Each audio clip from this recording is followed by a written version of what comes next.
N'hésitez pas à liker la vidéo si elle vous plaît et si vous êtes nouveau sur la chaîne, n'oubliez pas de vous abonner et d'activer la notification pour ne rater aucune de nos prochaines vidéos. Nous continuons avec nos séries d'entretiens avec des leaders par rapport au sujet d'actualité ici en République démocratique du Congo et surtout ce qui se passe à l'est de la RDC où les M23 ils ont tenté encore de bavarder au sol congolais, mais les FARDC ils ont repoussé les M23 soutenus par le Rwanda. Léon Joléo reçoit pour vous John Kameta. Le leader ici, le leader des jeunes ici à l'est de la RDC, il nous parle du sujet d'actualité. Monsieur John, bonjour. Bonjour monsieur les journalistes, bonjour à tous les téléspectateurs de notre chaîne qui est vraiment beaucoup suivi et nous disons vraiment merci pour votre invitation. Merci les journalistes.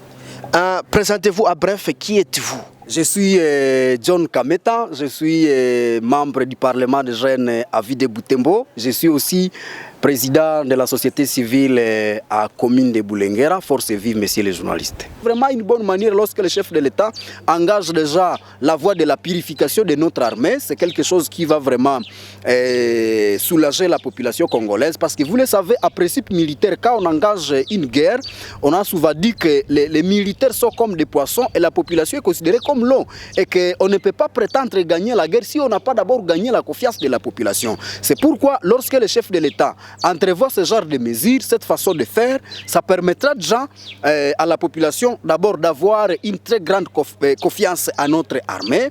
Et lorsqu'on aura une grande confiance à l'égard de notre armée, c'est qu'on sera déjà prêt à dénoncer, on sera prêt à donner des informations. Et lorsque ces gens vont recevoir ces informations, ils vont agir à taille utile, au point utile, messieurs les journalistes, et ce qui va encore une fois renforcer ce mariage entre nos militaires et les éléments, les militaires et la population. Donc c'est vraiment une bonne voie, c'est une bonne procédure que le chef de l'État a engagée, mais nous pensons que ça ne doit pas seulement s'arrêter à ces 4 officiers, ça doit plutôt continuer jusqu'à arriver au dernier caporal qui soit un infiltré dans notre armée, messieurs les journalistes. Oui, monsieur. Tu es jeune leader ici au Nord Kivu, à l'est de la RDC. Si aujourd'hui on vous demande de donner conseil à Paul Kagame, le président du Rwanda, par rapport à tout ce que nous vivons, qu'est-ce que vous pouvez donner comme conseil? Bon, moi je crois que ce qu'on pouvait dire, conseiller à Kagame, il faudrait, moi personnellement je peux lui dire que les moments sont en train de changer. Si à l'époque peut-être du président Joseph Kabila, Laurent Désiré Kabila et les autres, s'il a pu réaliser des bêtises dans notre pays, il faudrait lui faire voir que les moments sont dévolus, les moments sont en train de changer et vous avez trouvé que nos troupes sont déjà vraiment bien engagées et ils ont un soutien vraiment total au niveau local comme au niveau provincial, au niveau national parce que on a vraiment évité des divergences pour être derrière nos éléments FARDC et que donc je crois que le président rwandais doit savoir que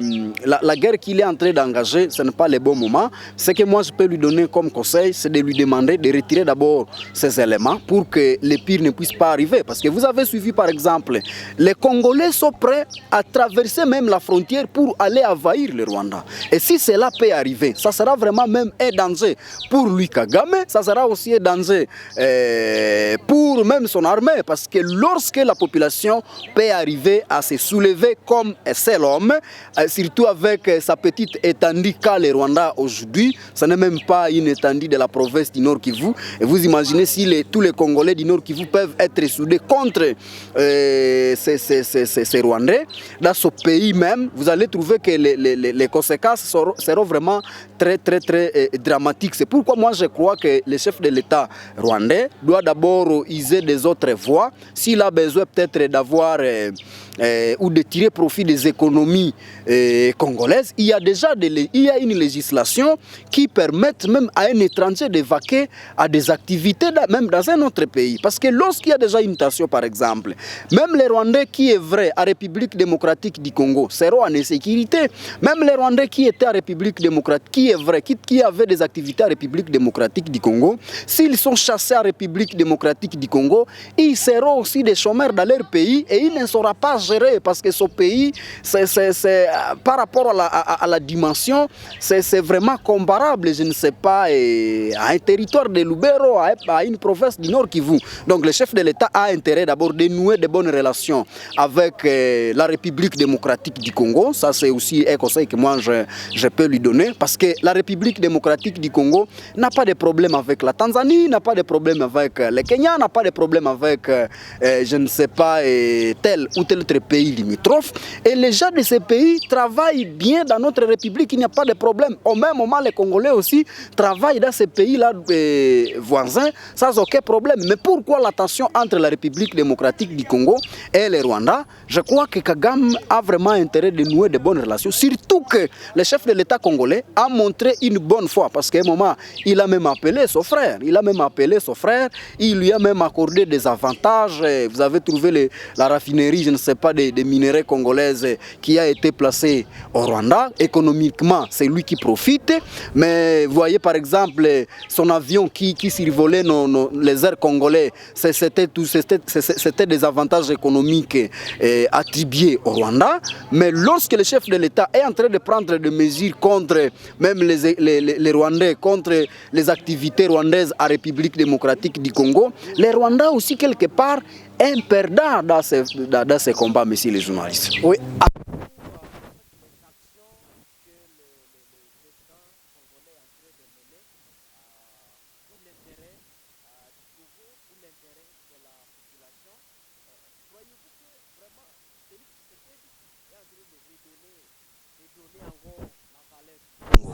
Ce qui est utile quand il y a une guerre, il est conseillé d'éviter des divergences, qu'on soit de la société civile, qu'on soit de la lucha, qu'on soit de l'opposition ou de la majorité.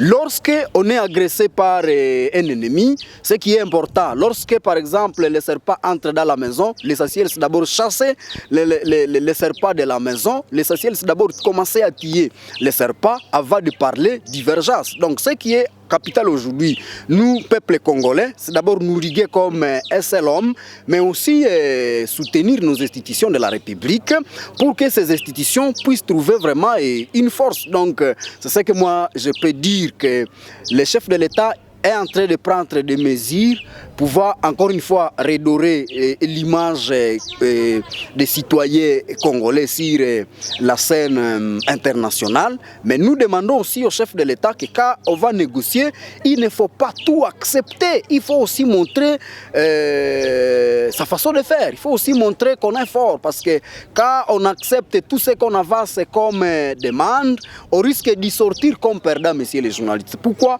le chef de l'État, tout en allant sur la table de négociation, il ne faut pas y aller et accepter tout ce qu'on va donner, parce que peut-être à croire que quand on va accepter, on sera en train de gagner peut-être le cœur de son adversaire. Non, non, je crois qu'il faut y aller, tout en ayant aussi des lignes rouges. Par exemple, on a pu écouter que ces deux militaires rwandais seront, si on n'a pas voulu les mettre sur la place de la justice, par exemple, internationale, on aurait pu, par exemple, écouter le chef de l'État donner aussi des conditions de libération de ces militaires et non pas les libérer comme si rien n'était, comme si c'était toujours des sujets rwandais qui étaient égarés et qu'ils ont été récupérés et qu'on a intérêt de les réorienter. Non, lorsqu'on va sur une table de négociation, il faut aussi montrer quelque part sa capacité de nuisance pour que l'adversaire, à un moment, puisse comprendre qu'attention à toucher là-bas, les citoyens congolais seront déjà lésés et que le pire peut m'arriver, par exemple. Donc, c'est ce que nous pouvons donc donner comme élément contributif par rapport à ce qui se passe aujourd'hui entre la nation, la République démocratique du Congo et le Rwanda, comme pour vouloir dire que on a le président de l'Union africaine a demandé que les deux chefs de l'État puissent se mettre sur une même table.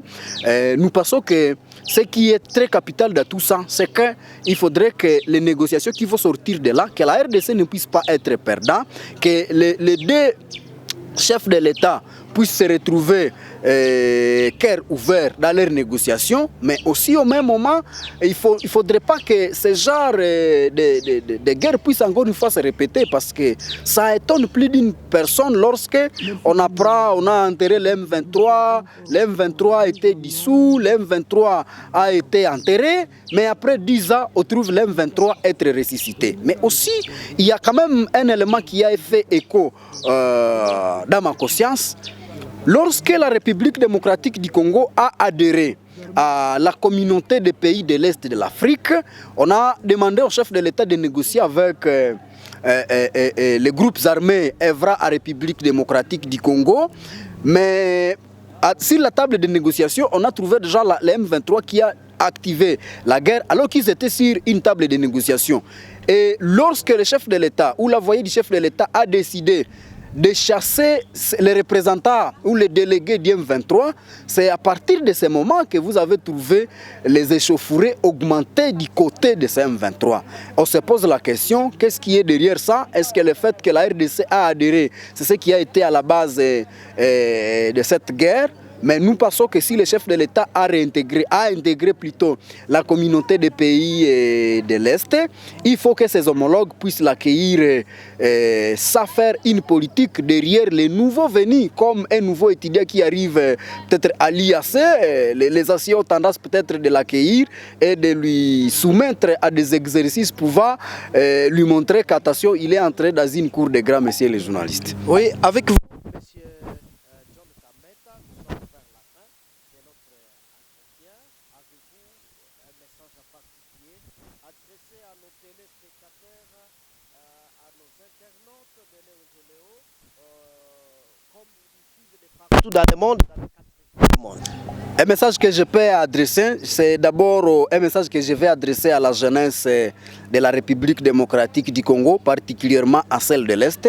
D'abord de solidariser des groupes armés, parce qu'il y en a ceux-là qui pensent que peut-être la bonne voie serait d'abord d'entrer dans ces groupes armés comme qualifiés d'autodéfense, prétextant que les groupes armés, notre armée, la FARDC, serait infiltrée.